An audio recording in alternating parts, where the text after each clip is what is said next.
Sa Jose R. Reyes Memorial Medical Center sa Maynila, mahigit 90 ang isinugod na biktima ng mga paputok. Ang pangunahing nakapansala sa kanila ay ang ipinagbabawal na pikulo. Alamin natin ang update mula sa kasama nating CPR Arcangel. Pia.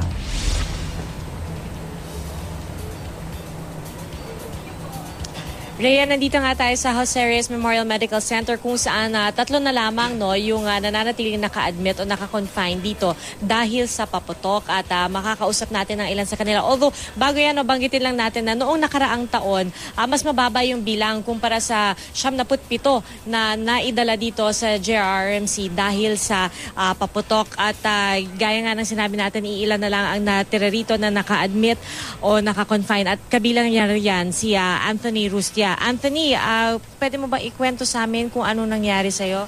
Taga Bulacan ka, di ba? Bulacan, may kawayan Bulacan po. Sige, kaya mo ba ikwento sa amin? Opo.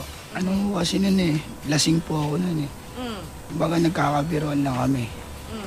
Ilagay ko yung paputok dito yung plapla. May hawak pala akong sigarilyo nun. Pagka nagulat na lang ako, biglang pumutok.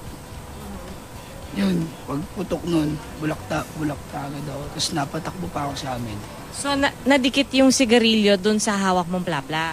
Nadikit, kaya sumabog. Okay. Ano yung biruan ninyo? Pero bago nun, nagsisindi ka talaga ng mga paputok? Hindi, lasing lang ako nun. Kumbaga parang inagaw ko yung paputok.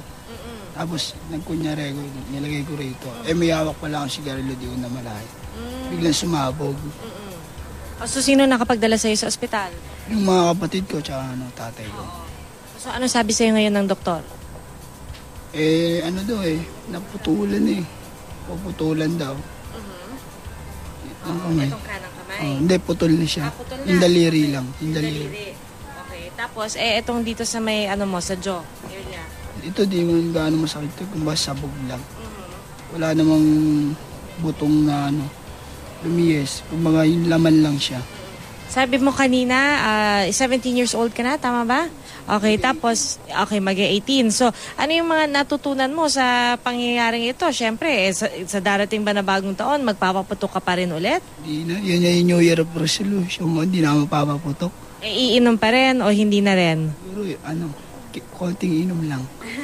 Kailangan bantayan ng maigi. Okay, nag-aaral ka pa ba o nagtatrabaho na? Trabaho na.